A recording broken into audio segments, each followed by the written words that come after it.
The earthworm has the distinction of belonging to a group of animals that show an important evolutionary development. They and many other animals in the phylum Annelida are clearly and obviously segmented. Annelida means ringed or grooved.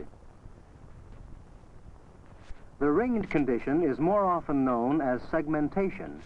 Each ring is called a segment. We shall use these blocks to illustrate one of the theories of how segmentation may have evolved.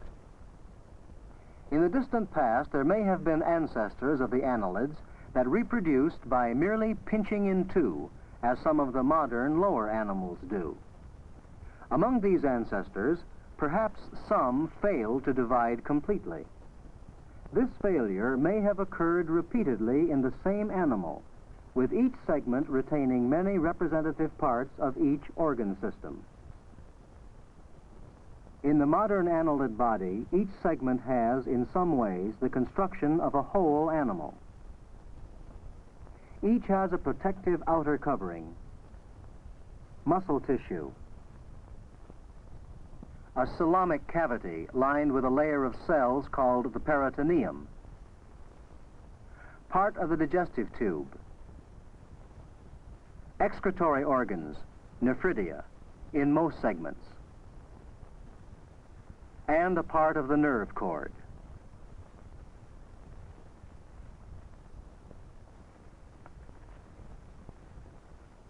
Segmentation helps an animal to act in a more coordinated way.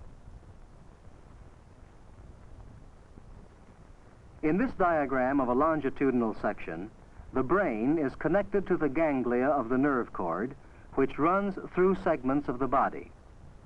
Each ganglion controls that segment of the body in which it is located.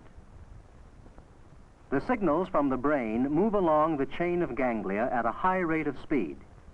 As each ganglion receives its signals, it takes over control of its own segment.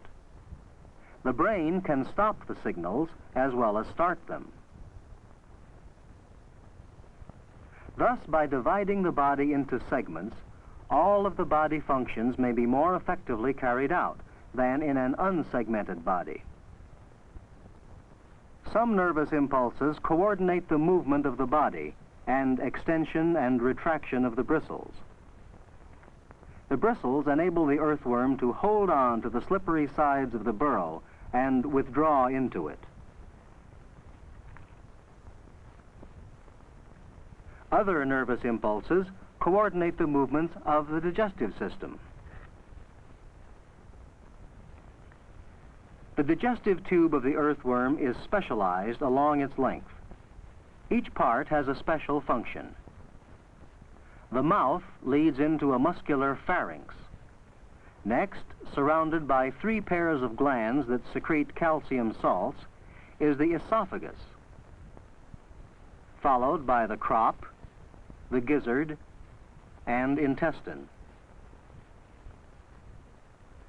Muscular contractions move food through the digestive system in a continuous passage. We will follow the food to show how the system functions. In the mouth, saliva-like secretions moisten the food. Strong muscular contractions of the pharynx action push the food into the esophagus, where secretions of glands neutralize organic acids that may be present.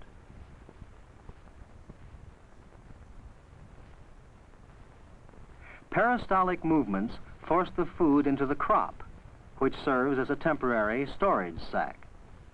Some of the food moves into the gizzard, where strong muscular contractions thoroughly grind it.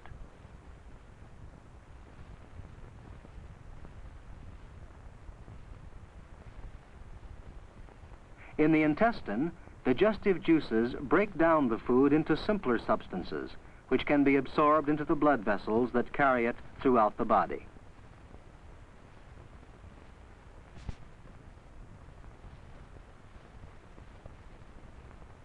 To burn the food, the earthworm requires oxygen, which it absorbs through the moist epidermis.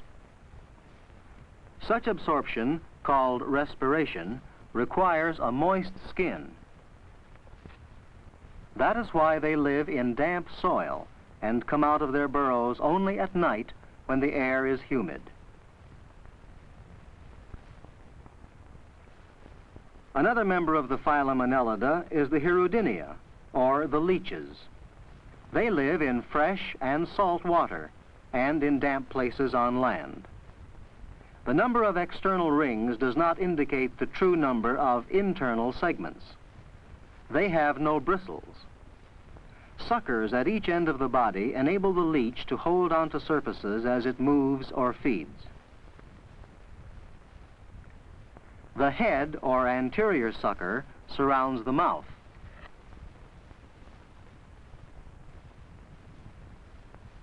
Most leeches suck the blood of vertebrates, as this leech is doing on a fish. Leeches are used by some people for the treatment of black eyes. The largest and most generalized class of annelids is the polychaetes. Polychaeta means many bristles. Polychaetes live in the sea. Some are free swimming. Others live in tubes or burrow under rocks or in the mud or sand.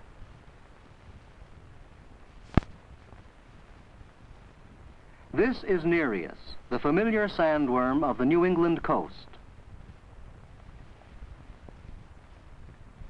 Paired flap-like extensions called parapods occur on each segment of its body except for the head and last segment. Bristles extending from the parapods aid in crawling and in swimming. The flattened parapods are gills and represent one of the earliest types of breathing organs in the animal kingdom. On the inner wall of the pharynx are two large jaws. By extending the pharynx through the mouth, the jaws can grasp food. The reproductive system of Nereus is very simple and is similar to that in many marine worms. Sex cells are budded off from the lining of the coelom. Eggs from the female and sperms from the male are shed into the water where they unite. The precise timing for the shedding of eggs and sperm coincides with the phase of the moon. Here's another sea worm.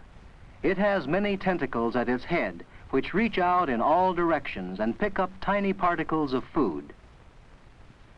It builds a tube of sand grains cemented together with mucus under a rock.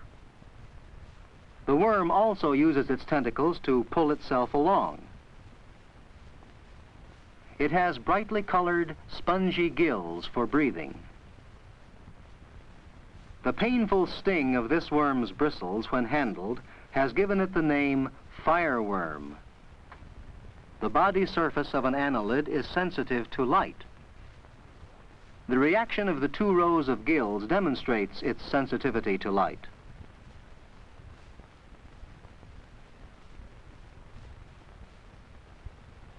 One of the most unusual marine annelids is the one that lives here. The ends of its tube are spaced about 10 to 12 inches apart. We'll dig one out of the sand.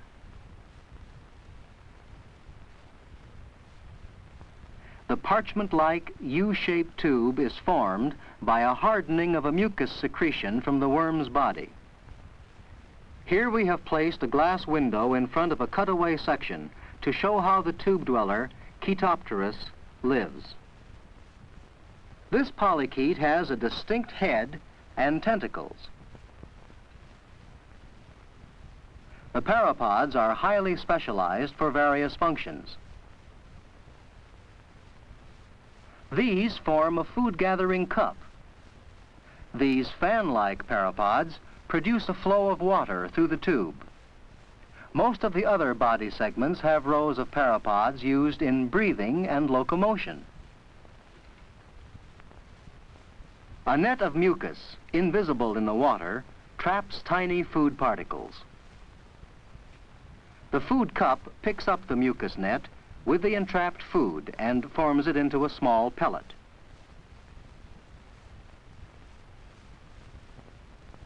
Reversing the current flow, the worm passes the food ball to its mouth and swallows it. Most colorful of the annelids are the flower worms. These dainty polychaetes live within various kinds of tubes built by secretions from their bodies. When disturbed, the worms pop back into their tubes. They breathe through their feathery gills, which also filter minute food particles from the water. Beside earthworms, leeches, and polychaetes, there is another group of annelids.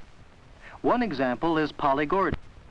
While this worm appears to be unsegmented, its larva clearly shows internal segmentation. The polygordius is either a primitive or a degenerate form that has lost its parapods and bristles. It does not possess a retractable pharynx, yet it is a true annelid, with most annelid characteristics. The larvae of the polygordius look very much like that of a mollusk. This indicates that annelids and mollusks are closely related.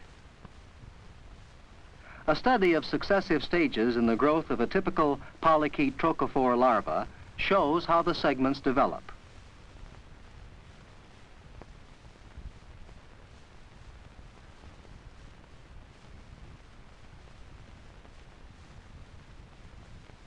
The earthworm as a land annelid differs greatly in method of reproduction from the marine forms. Earthworms are hermaphroditic. Each individual possesses both male and female sex organs. Since there is no water in which to shed sex cells, the worms must transfer their sex cells directly. During mating, mucus from a collar-like ring called the clitellum is secreted by both worms to form a slime tube in preparation for the exchange of sperm. This exchange is necessary because the worm cannot fertilize its own eggs. The sperms leave their respective seminal vesicle openings and travel along separate grooves to enter storage sacs, the seminal receptacles of the opposite worm.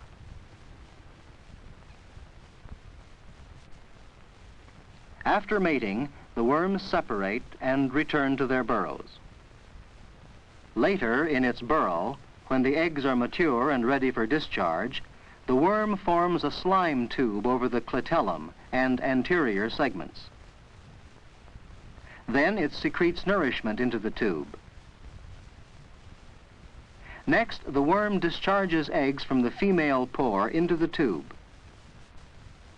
As the worm withdraws from the tube passes over the openings of the seminal receptacles and receives the stored sperms. The slime tube and now fertilized eggs slide off the worm's body to the floor of the burrow.